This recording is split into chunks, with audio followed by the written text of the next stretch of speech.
બ્રહ્માંડમાં ભટકીને અંતે મતિ તમારી અટકી ગઈ છે. દિલ ઝંખના જાગી રહી છે.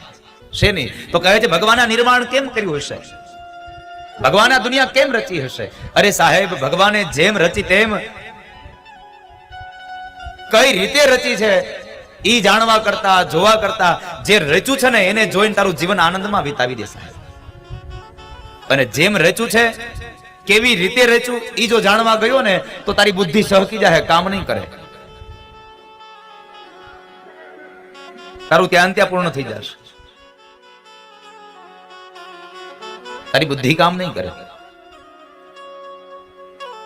હવે એક સામાન્ય વાત સમજો.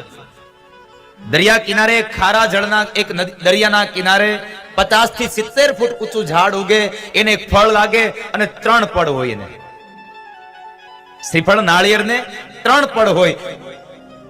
ખારા જળના દરિયાના કિનારે ઉગેલી નાળિયેરી, એને લાગેલું એ ફળ 3 પડ વાળું, અને છતાં એની અંદર ભરેલું જે પાણી છે એ મીઠું છે. આ કઈ મીઠું પાણી ભરવા ગયું હશે સાહેબ?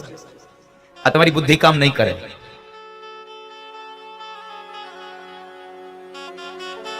બ્રહ્માંડમાં ભટકી અને અંતે મતિ અટકી ગઈ સાહેબ. માટે ભગવાને જે જીવન આપ્યું છે એને આનંદથી પતાવો સાહેબ, આનંદથી વિતાવો. શા માટે દુઃખી થવાનું?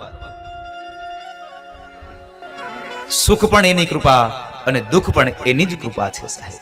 કારણ એક વાત યાદ રાખજો, સુખ આવ્યું તો એની પાછળ દુઃખ આવતું જ હશે, અને દુઃખ આવ્યું તો એની પાછળ સુખ પણ આવતું હશે. એમાં કોઈ સંશય નથી, જરાય સંદેહ નથી.